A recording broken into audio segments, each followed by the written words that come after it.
روایات میں آتا ہے کہ حضرت سیدنا امام حسن رضی اللہ تعالی عنہ کی آنکھیں سیاہ، بڑی بڑی اور غلافی تھیں۔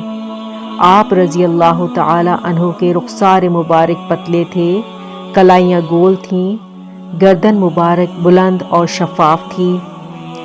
آپ رضی اللہ تعالی عنہ کے بازو اور شانے بھرے ہوئے تھے۔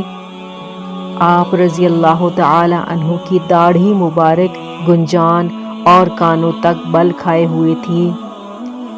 آپ رضی اللہ تعالی عنہ کا سینہ مبارک چوڑا اور قد زیادہ طویل نہ تھا۔ چہرہ نورانی اور بال گھنگریالے تھے۔ آپ رضی اللہ تعالی عنہ کا جسم مبارک سڈول اور نہایت خوبصورت تھا۔ آپ رضی اللہ تعالی عنہ دیکھنے میں نبی کریم صلی اللہ علیہ وآلہ وسلم سے مشابہ تھے۔ صحیح بخاری شریف میں حضرت عقبہ بن حارث سے مروی ہے کہ حضرت سیدنا ابو بکر صدیق رضی اللہ تعالی عنہ ایک مرتبہ نماز عصر پڑھ کر مسجد سے نکلے۔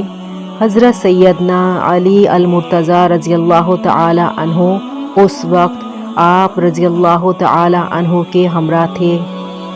آپ رضی اللہ تعالی عنہ کا گزر ایک جگہ سے ہوا جہاں حضرت سیدنا امام حسن رضی اللہ تعالی عنہ دیگر بچوں کے ساتھ کھیل رہے تھے۔ آپ رضی اللہ تعالی عنہ نے حضرت سیدنا امام حسن رضی اللہ تعالی عنہ کو گود میں اٹھا لیا اور حضرت سیدنا علی المرتضیٰ رضی اللہ تعالی عنہ کو مخاطب کرتے ہوئے فرمایا کہ میرے ماں باپ قربان ہوں، یہ بچہ میرے آقا نبی کریم صلی اللہ علیہ وآلہ وسلم سے مشابہ ہے اور علی رضی اللہ تعالی عنہ تمہارے مشابہ نہیں ہے۔